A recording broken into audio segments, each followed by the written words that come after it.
God have mercy upon them both. These two characters are considered extremely important especially in the early history of Islam. They can be considered even as not only heroes in the Islamic history in general, but heroes in the eyes of the Prophet, in the life of the Prophet himself. And their sacrifice and their work started way before the prophetic mission actually began, and it ended with their last breaths in this world, both of them. So some people might think that the special status of these people has to do with their family ties with the Prophet. Abu Talib being the uncle of the Prophet, and Khadija al-Mu'mineen being the first wife of the Prophet. But the truth is that both of these characters, if the Prophet held them in such high esteem, it is not because he had family ties with them. It is more because of the sacrifices that they were enduring. It was because of their steadfast, solid, unshakable faith, and all the work that they put in establishing that early Islam when it was very fragile. Yes? Right. Abu Talib's status is so high that he's even said to be one of the successors of Jesus. Exactly. For today, and this is a very good point. Sorry, what was it? I missed it. You can repeat. I said Abu Talib, because we forget how high their statuses are, right? Abu Talib's status is so high that he's actually one of the successors, direct successors of Jesus. Yeah, that's news to me. So we'll talk about that a little bit more maybe after the lecture for a few minutes. But obviously each of these two characters had a very full life, very rich with events, and the few minutes that we have, we will not be able to give an overview from beginning to end of both lives.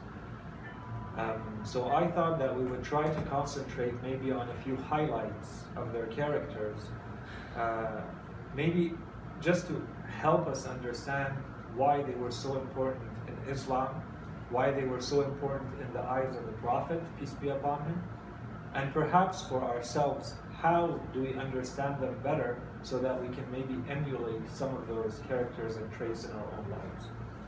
So if we start with the life of Abu Talib, peace upon him,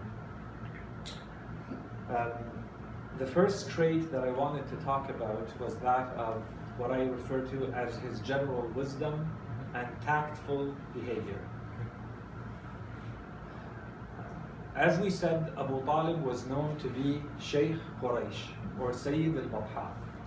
So, although there was not an official government body at that time, it was more of a tribal society, right with the demise of his own father, Abdul Muttalib, peace upon him, Abu Talib became by default the leader of Quraysh, Shaykh Quraysh.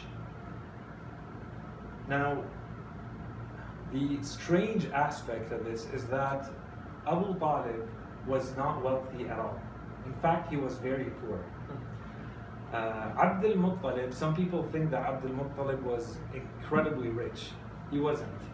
Abdul Muttalib was a merchant and he was considered very medium, very middle class. But his sons, and he had 10 of them, were of very varying degrees of wealth. Abu Talib being very poor, Al-Abbas being very, very wealthy, for instance. So, from among all of his children and among all the Arabs at that time, Abu Talib was established right away as the leader of Quraysh in its entirety. So, in that kind of setting, this is considered very, very strange. In fact, it's so strange that Imam Ali alayhi salam, he mentions much later, he says that no one has ever been able to become a leader in Quraysh without wealth. Yet, Abu Talib did it. And he's, of course, talking about his own father. Right. So, what's the secret? The secret is Abu Talib's personality, his charisma, his leadership characteristics were so dominant that they imposed themselves on everyone, including those who were a lot wealthier, including those who would have aspired to want that position, even from outside of Bani Hashim. So already we start seeing the character, the strength of character of this man, Abu Talib, at that time. So even without the wealth, he was still able to establish himself as the leader of Quraysh. At that time, what does it mean to say that someone is a leader? Basically, anyone who has a need in society, they go to him. Anyone who has a conflict with anyone else in society, they go to him. So, in fact, the role that he plays as the leader becomes something like today what we call a judge, at the same time as the general government. That was in one person personified as Abu Talib. So we start seeing his position, his status, socially and politically in that environment. So when later on, so this happens, and then many years later, his own nephew starts proclaiming a new message, starts teaching a new religion, and basically becomes the biggest enemy of that society. And the leaders of Quraysh don't know what to do with him. So this puts Abu Talib in a very awkward position. On the one hand, he is supposed to be the leader of Quraysh. On the other hand, Quraysh now has a common enemy that is trying to replace their own belief system with this new religion. And what is he supposed to do? If he sides with one over the other, he's going to fall into a problem. Is he able, can anyone actually find a way to balance between protecting Muhammad as this new prophet ﷺ on the one hand, and on the other hand, remaining the leader of Quraysh? It may seem almost paradoxical, but that's exactly what Abu Talib was able to do. That's the very delicate role that he played throughout his life, from the moment that the Prophet openly, publicly proclaimed the beginning of his mission. So someone might say, well, he probably did it for personal gain. For someone else, it might be possible to say that. For instance, some of our historians who have analyzed history, they say, for instance, that Al-Abbas, the uncle of the Prophet, did that exactly. It's not that he did not believe in Islam or the Prophet's message. It's that he had his own interests, and his interests made it very difficult for him to just openly support his nephew. Whereas Abu Talib played a different role. So he remained leader, but at the same time, he continued to protect his nephew. So if it wasn't for personal gain, then why did he do that? Basically, his status in that society was so elevated, he was so strong, recognized as the Shaykh of Quraysh, that no one dared to openly confront him about anything. No one could just raise their sword and go against him. No one can just go and do something in opposition to what he's saying to be done or not to be done. So long as he did not openly state that he had become a Muslim, so long as he was not behaving in a way that anyone looking at him would say, well, he has now become a Muslim, such as praying in public, for instance, no one could say that he's a Muslim. Therefore, he maintained that neutral status as the leader of Quraysh. And he maintained it not for personal gain, not for any personal reasons. He maintained it so that through that position, he can continue to protect the Holy Prophet and continue to protect Islam in that most fragile, vulnerable state when it was right at the beginning. Right at the beginning, where there were very few followers, and even those followers were considered to be the weakest in society and unable to do much. And I'm not going to dwell on this, but that's the reason why I wanted to mention this very quickly, is for us as Muslims, it's very important to realize that it's not only about spirituality and worship, as important as those things are for our own spiritual well-being and for the hereafter. The way things happen in this world is not always based on what's happening on the inside. And so it does matter for people to be in positions of authority. It does matter for people to have titles, to have positions, to have power, so that it can be used at the time of need and used in a wise way. You see, Abu Talib, he analyzed the situation that he was in and he behaved in a very tactful way. He didn't say, this is the truth, I take my sword and I go fight with the Prophet and everything ends with that. Probably if he had done that today, there would be no Islam. His behavior was a lot more wise and tactful than just bluntly jumping in. So that's the first trait. The second trait that I wanted to talk about very quickly was about his courage and his belief. So if we say that Abu Talib was behaving in a way that we may call taqiyya, that he was basically dissimulating his true faith so that he would remain in that leadership role in society, then for ourselves maybe, and even from a historical analysis point of view, but for ourselves as well, where did he draw the line? Where did he say that dissimulation stops and here I have to act openly? Do I just let go of everything and dissimulate my faith entirely? Or are there situations, are there instances where this is no longer working and I have to step up and act publicly? So while he never said anything, there were never any statements from him that openly say, I have become a Muslim, although his poetry, over 3,000 verses attributed to him, are filled with that. He never actually said it. And in his behavior, he was never actually seen performing the Muslim rituals. He was known to be following the religion of Ibrahim, and he maintained that in appearance publicly in front of everyone. But where he drew the line clearly was his protection for the Holy Prophet. He would not allow anyone to say, not do, we're not even saying of doing, he would not allow anyone to say any ill of the Holy Prophet. And in fact, he would tell the Holy Prophet that if anyone were to say any ill of you, we shall teach them a lesson with our swords. And he was well known for those words.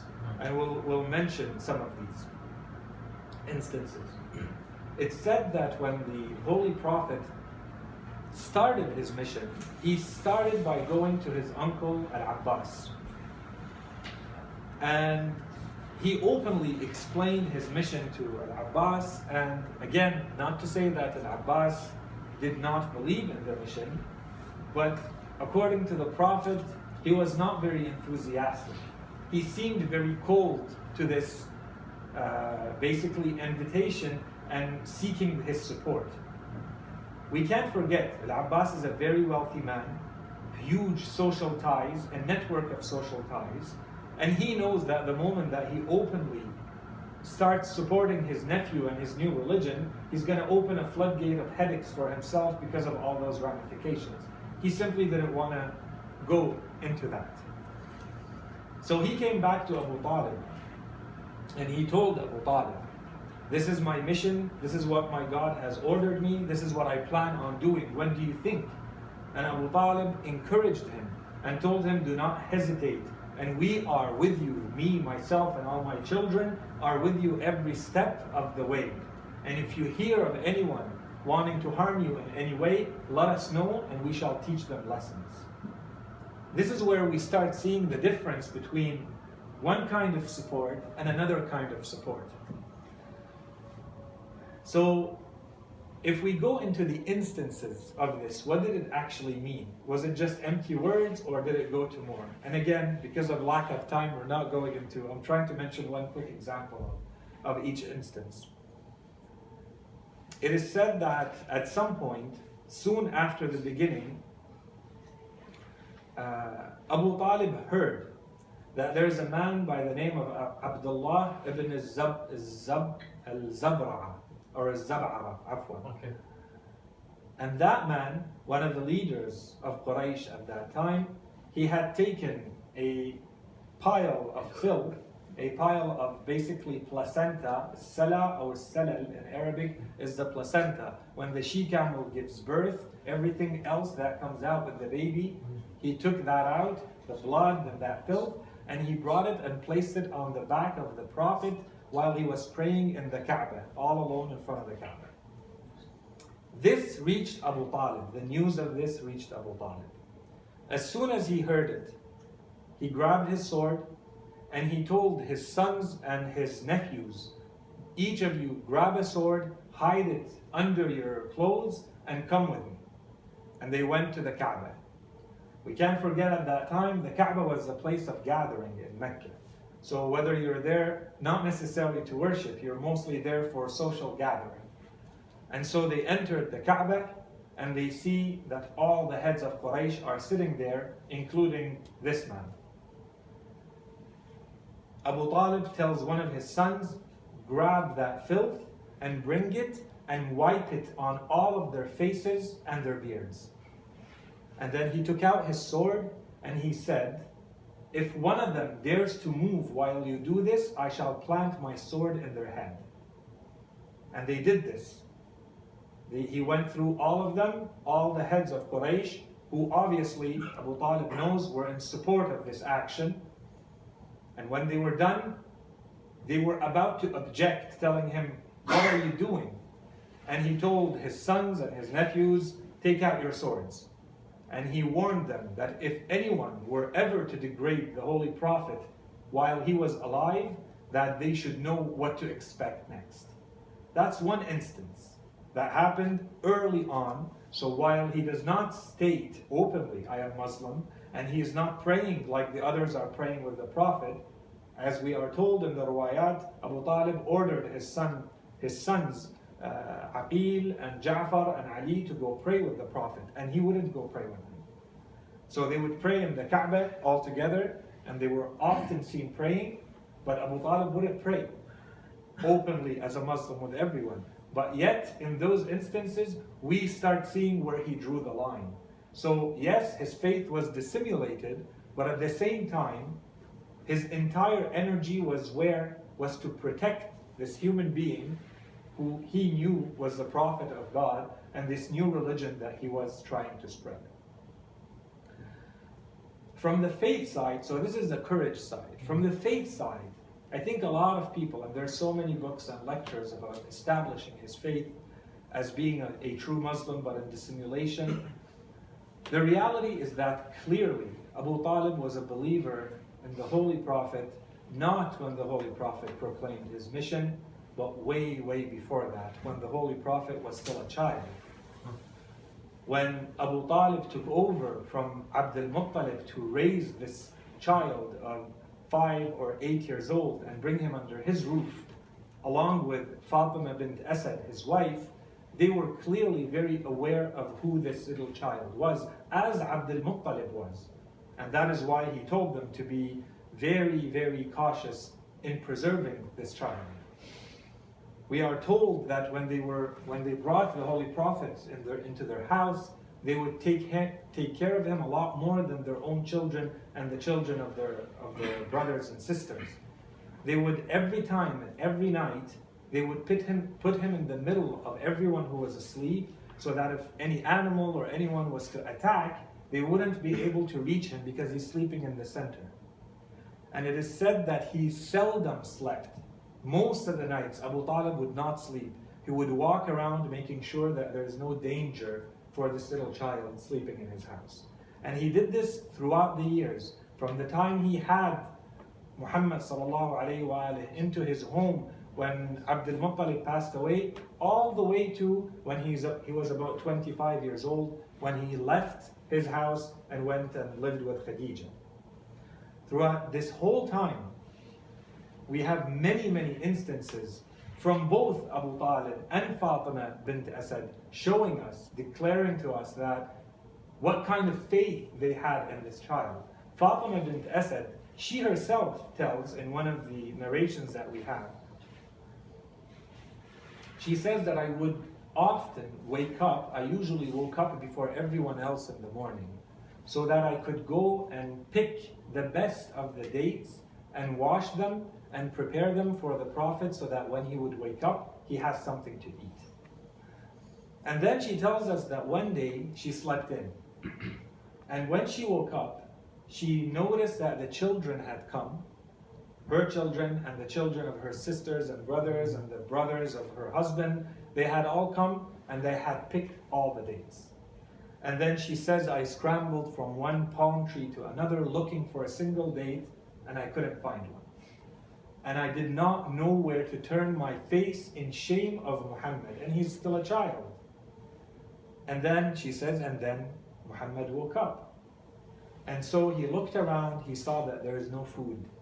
So he walked to one of the palm trees, he put his hand on it, and it filled with dates. He picked a few for himself, and he picked a few and brought them to me. Now, this narration in itself, of course, is mentioning yet another of the Holy Prophet's miracles. What I'm trying to concentrate on, although, is the care of this woman for the Holy Prophet. Her concern was that he would not wake up hungry. She wants to make sure that there is food for him at all times, that he's being taken care of at all times. This is how she raised him. And that's why he loved her so much. And he used to say, Ummi ba'da ummi. My mother after my mother, because the Holy Prophet's mother passed away when he was about 5 years old. So basically, Fatima bint Asad raised him all those years. As for Abu Talib, did he believe and did he know who this child was? Did he actually have to say, I have become a Muslim? They say that in one of those years where there was an extreme drought in Mecca, and people started starving from the drought. There's no water, the plants are dying, there's no more animals, and people started dying. They came to Abu Talib. They told him, you're a pious man, you're a religious man, we know you're close to God, you have to do something, you have to pray to God, we need rain. And all the historians, you go from one history book to another, they repeat this story. You go from Sirah al-Halabiyya, Ibn Athir, each one of them repeats this. It is the same story repeated Even with one. Sunni. Yes, mostly the Sunni. We don't have that many historians in this year. Yeah, that's true. The history is all from their side. They say, we saw him, Abu Talib, come out holding the hand of a child, very white of skin, very dark-haired color, curly, thick colored hair.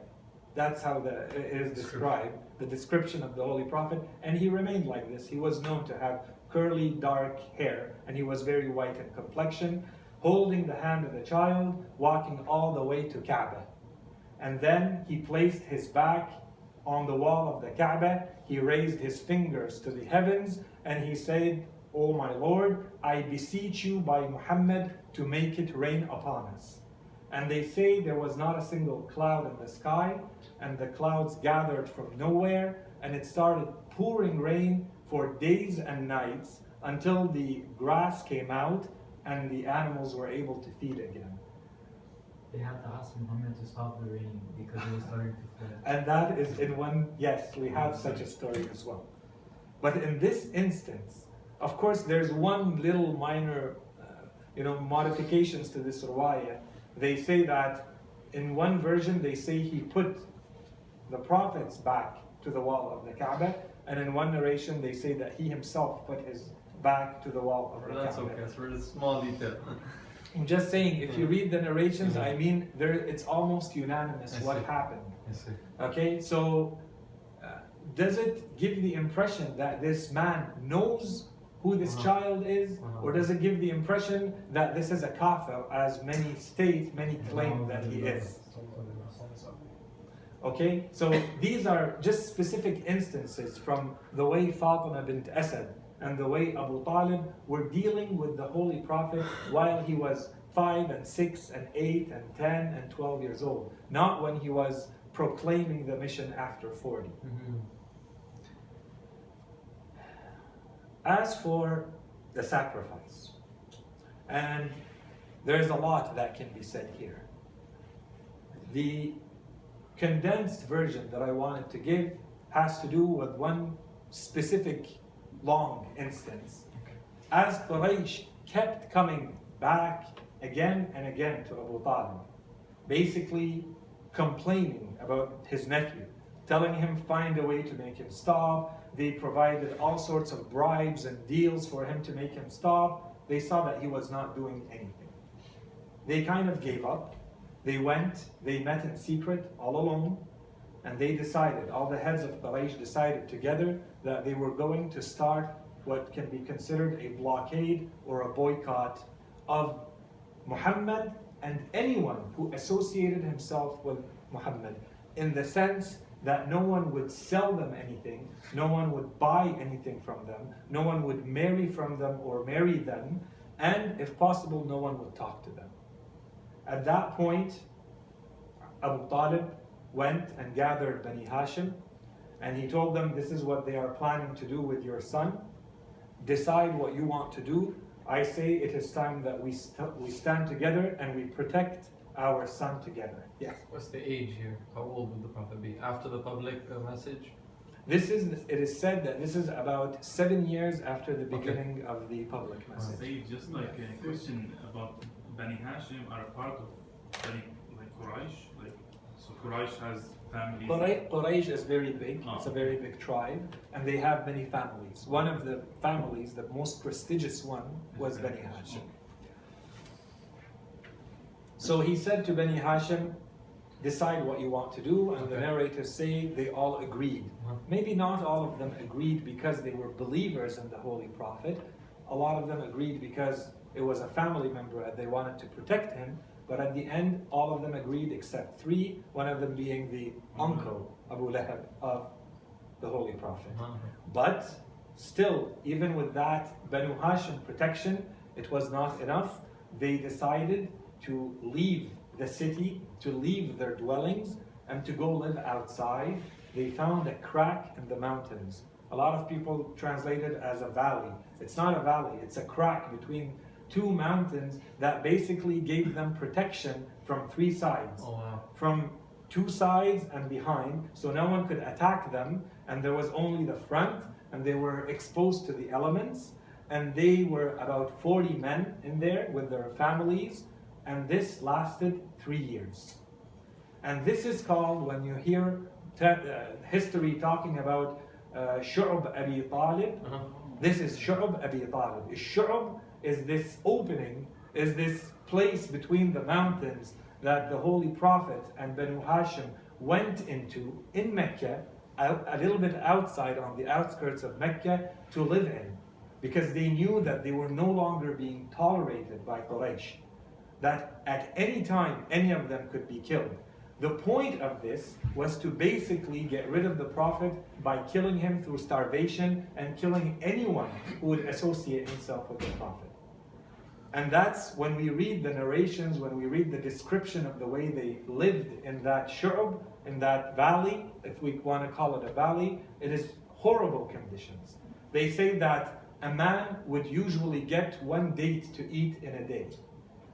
And sometimes he would have to split it with one of his brothers for the whole day, and sometimes there was nothing to eat. And people died, and people got sick, and of course, during this whole time, the Holy Prophet was living with them. That's why we need to understand the early history of Islam, the sacrifices that were taking place. It's easy when we look at the end, when everything was established and Islam was made of hundreds of thousands living in the glorious city of Medina. But when you go back to the early history of Mecca, the conditions were very different. And these people had a revenge. They were vengeful against the Holy Prophet. They were seeing his religion spread despite everything they were trying to do. And there are people who had by that time, of course, migrated to Ethiopia with Jafar ibn Tayyar, Jafar ibn Abi Talib. He had taken a group because the conditions were so horrible. But the others who had remained, a lot of them went with the Holy Prophet in Shu'b Abi Talib, and they lived in there, and that lasted for 3 years. And there's a whole situation, I'm not going to go into the history of it and how it happened, but at the end the blockade was lifted. After 3 years, Quraysh decided that they were going to give up, and it was mostly because of the way the Holy Prophet and Abu Talib handled it, and the blockade was lifted. But at that time, I would say the damage, the physical damage, had already been done.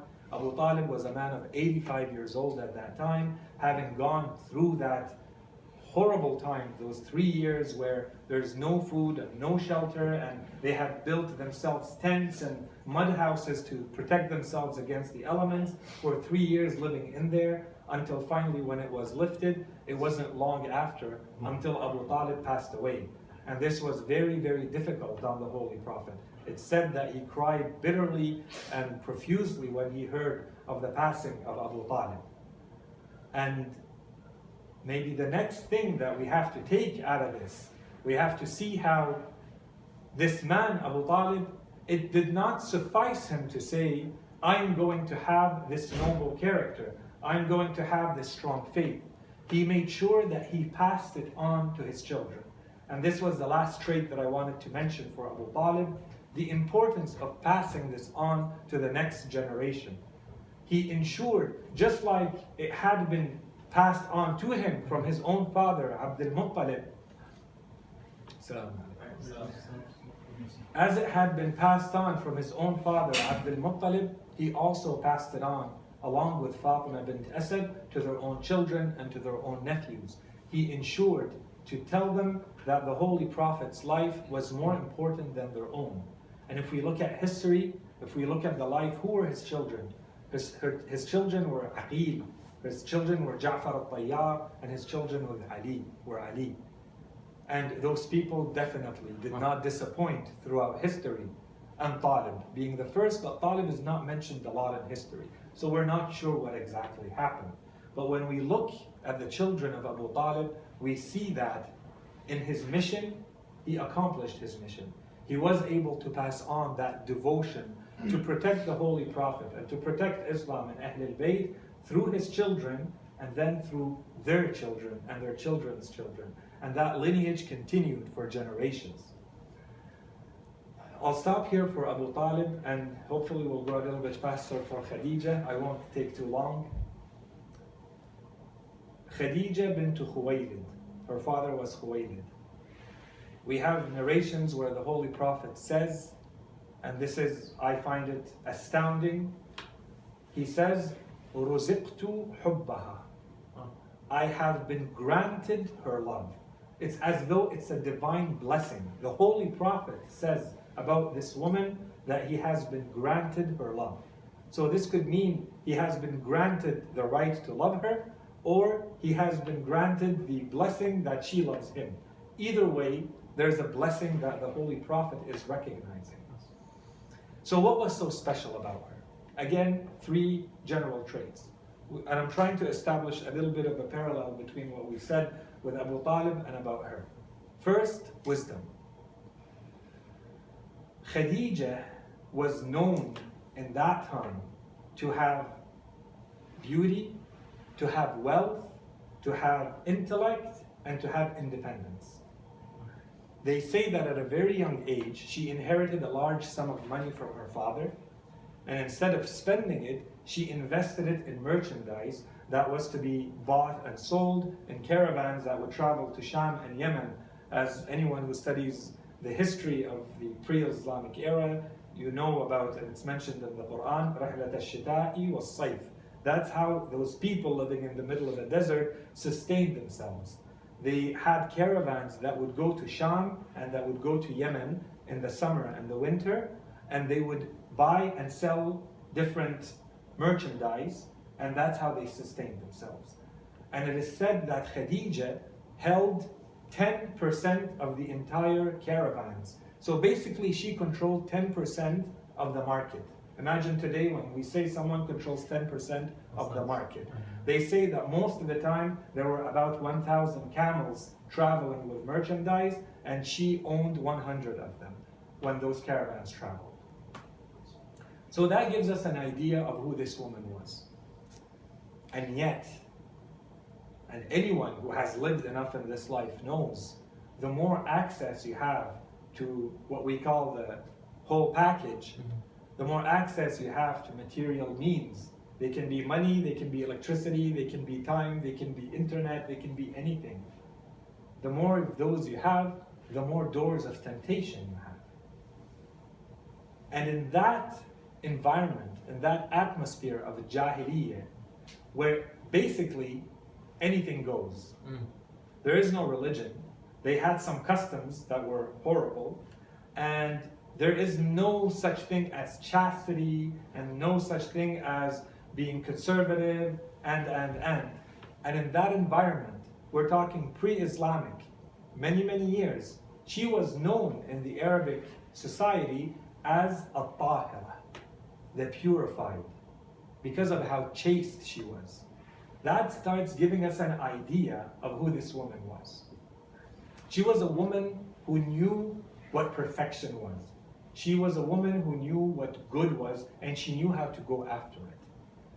It is said that once when she was young, she was gathered with a group of other women, some of her friends. They were gathered around the Kaaba, and a priest came by, and he walked by, and he told them, soon there will be a prophet who will be sent from Mecca. And if one of you can become his wife, then she should really try to become his wife. Some say this became her life's mission. She knew that there's a possibility that someone would be sent from Mecca as a messenger. If such a possibility exists, then she wants to be the one to be that wife. When the others in the ruwaya and the narration, it says that they laughed about it. But she took it seriously because the possibility was too good. In the meantime, the reputation of the Holy Prophet was growing in that society. The Prophet was increasingly getting known for his honesty, for his sincerity, for his truthfulness, as-sadiq al-amin. He had a reputation and it was growing. So she had heard about him. And in her mind, if there's one person who might become the messenger, it would be him. But how to get to him. And so the days go by. In the meantime, the Holy Prophet sallallahu alaihi wasallam wanted to help out his uncle, Abu Talib. We just said Abu Talib was very poor. Yes. And being a shepherd was no longer enough for the Holy Prophet to help out his uncle. So he decided to go and become a merchant. He heard that there is a very wealthy woman who has a gigantic caravan called Khadija, who hires the best of men to lead her caravan. And so he went and proposed himself to lead her caravan. He went and he met. And he told them, I'm ready to lead the caravan. It's called mudaraba. So it's not work for hire. It's basically a financial partnership. In fiqh, there is a gigantic chapter called al-mudaraba. It's complex. But basically, it's when someone goes into a transaction with their work, and the other person goes in with their money. And there are still situations we find today with that, right? So Khadija is going in, she's not there to do the work herself, she puts in the money, but there are people who do the work. The Prophet's saying, I'll do the work. I'll take the money, I'll take the caravan, and I'll go do the transactions in Sham. This reached Khadija, she heard about it. She told her most trusted servant, his name was Maysara. She told him, I want you to go. I don't want you to do or say anything, but I want you to watch every move of this man. And I want you to give me every detail when you come back. Maysara, of course, thought that she wants to be very cautious about her wealth and her profits. The reality is that she wanted to know about this man, this Muhammad that she's been hearing about. She wants to know about him in reality. Is he like people really say? Now we have him under our watch. Let's see how he really is. So Maysara's job, he's a very experienced guide. He takes his caravan back and forth all the time. He knows what he's looking for. He says, right from the get-go, he started witnessing one thing after another. The first thing he says he witnessed, and this is when he comes back and tells Khadija. First thing he witnesses was the story that we have all heard about the cloud that follows the Prophet everywhere. He started with that. And then he tells her the way he did his transactions there was really weird. Yes, My son saw Prophet Muhammad sallallahu alaihi wasallam walking over water when there was a flood in one of the areas. So my son immediately knew that he was a prophet. One of the signs that he was looking for, exactly. The Arabs at that time, including the caravan Yes. that Maysara was in, when they go and do these transactions, they're all very familiar with how it's done.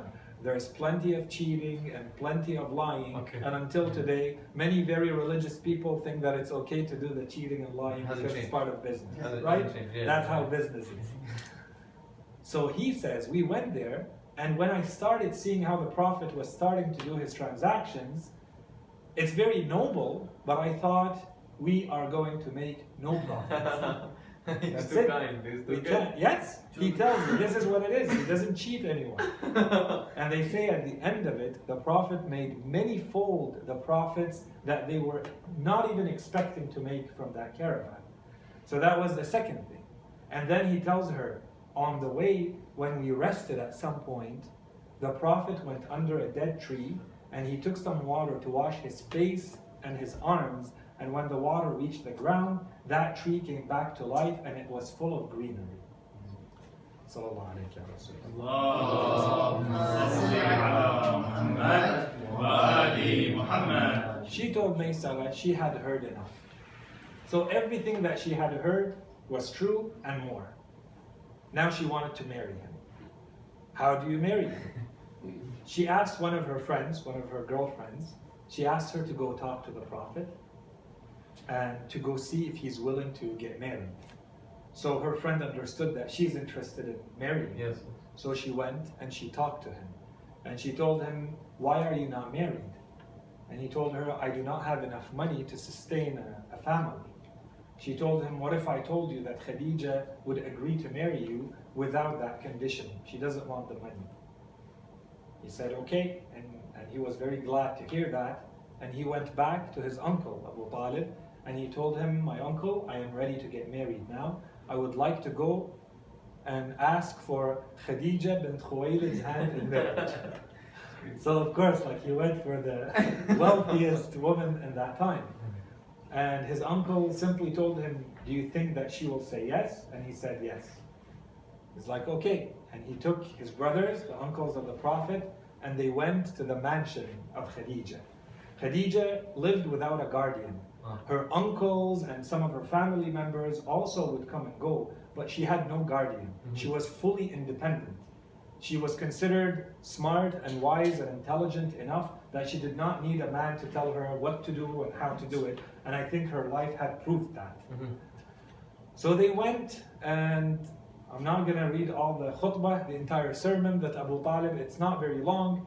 In short, he basically said, when he entered, he basically said, no one amongst the Arabs would contest that the best of the men in perfection in this land is my nephew, the son of my brother, and that no one can be matched to him in perfection. And he is coming to ask for the hand of Khadija in marriage. So they say that one of the uncles of Khadija got up and he tried to talk, but he wasn't able to talk. And so this is interpreted in different ways. Some of them say it was because he couldn't breathe. That's how the word abhara, he couldn't breathe. Some of them say that the place was too much, psychologically it was too much of a shock for him. Right. He didn't know what to do. Others say it's too difficult for him to talk because he knows Khadija is independent. He can't speak on her behalf. So what does he say? Yes, and then she says no. He says no, then she says yes.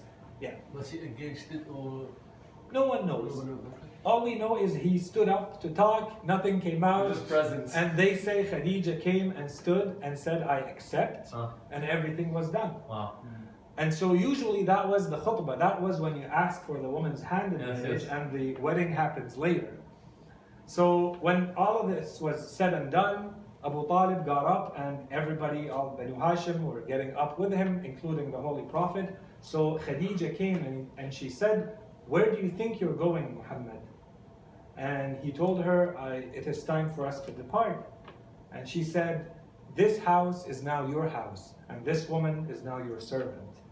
And so the Holy Prophet stayed and they left, and that was the beginning of their very blessed, bountiful life together for the next 15 years before the prophetic mission. And the description we have of Khadija is that she was extremely attached to the Holy Prophet. And she was extremely protective of him as well. They say that as soon as she would not know where he is, she would go looking for him by herself. She wouldn't send anyone to look for him. And oftentimes, she would walk from wherever she was all the way to Ghar Hira, the cave of Hira on Jabal al-Nur, and people have calculated this to be multiple hours, numerous hours from where they lived, all the way climbing up the mountain, just to make sure about the Holy Prophet's safety. And then she would see him worshipping in his cave, and she would go back. That's the kind of woman that Khadija was. This is all the way to the beginning of the prophetic mission. When the prophetic mission started, her role changed. It wasn't any longer just a man and a wife living together and having their own life. Now it was going to be taken to another level. Khadija basically became not only the source of sustenance for the Holy Prophet, Khadija became the source of sustenance for this entire mission called Islam. She was the treasury of Islam. Everything, and I think all of us have enough life experience to understand these words, nothing happens without money in this world. That money for Islam, it was Khadija. So right from the beginning, as the prophetic mission got more and more important, so did the wealth, the role of the wealth of Khadija got more and more important, all the way to when it peaked, the events that we just described, when they were in Shu'ab Abi Talib. Oh, wow. And during those 3 years that they were there, they relied only on the wealth of Khadija, which completely ran out when they were there.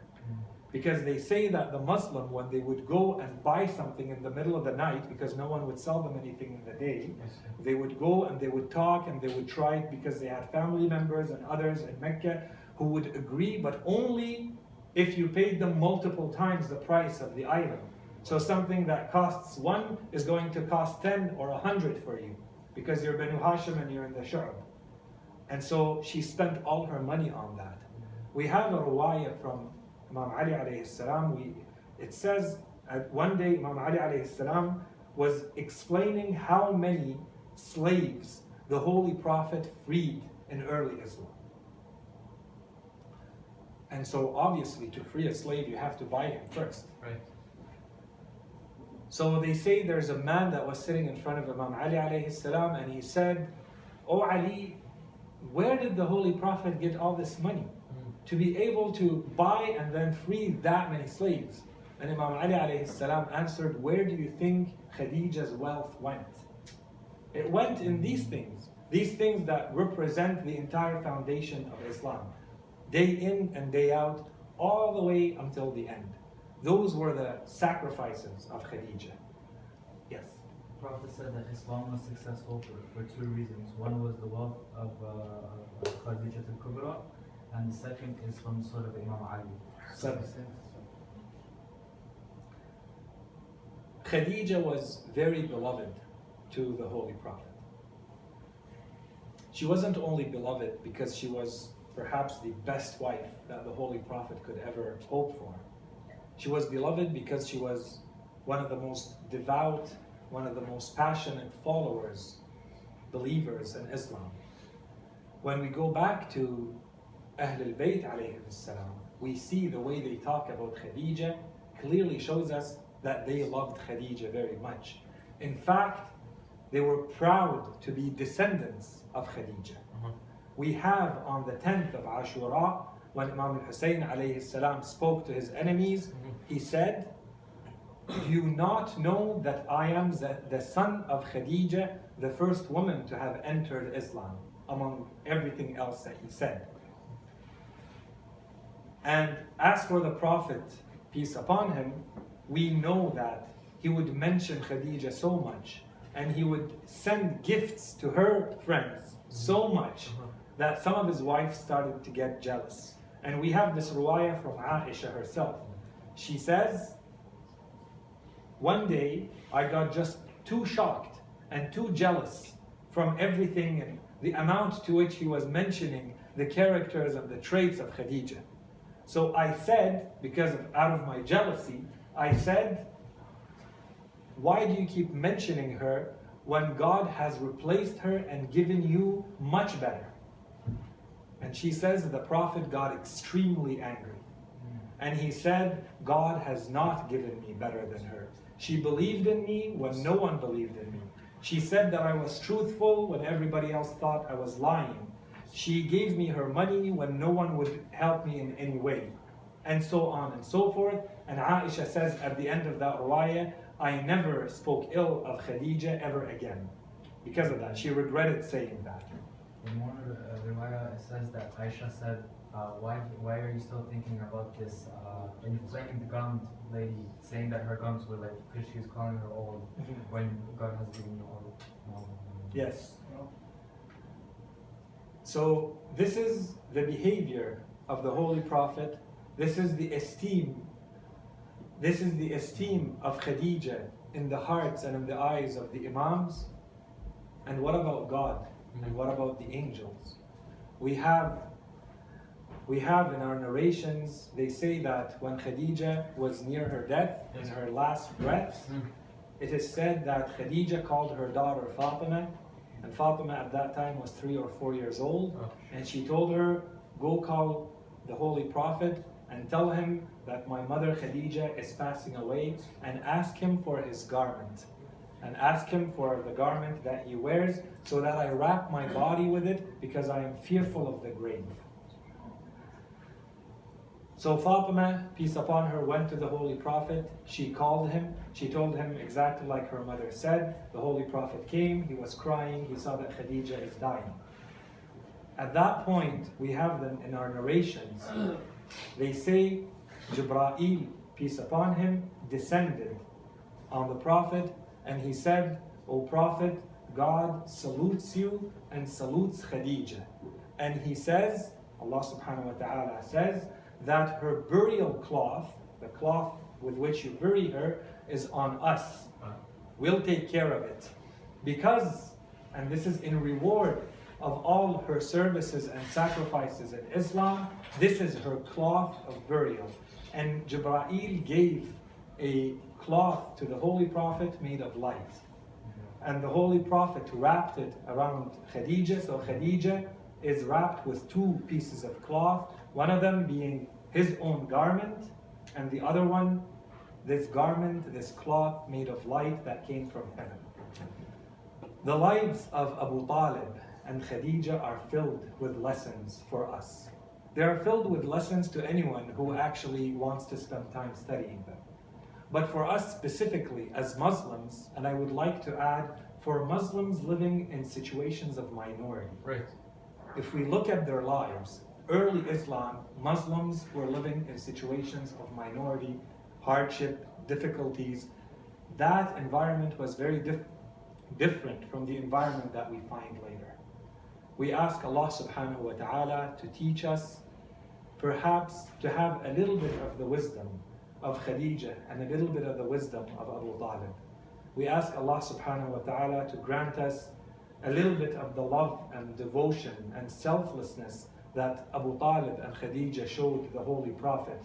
And we ask God to make us understand the sacrifices that went through getting this religion all the way down to us, and to help us bring this religion down to the next generation, just like Abu Talib did with his own children. And our last word is salawat upon Muhammad and his holy family. اللهم صل على محمد وآل محمد. Thank you so much.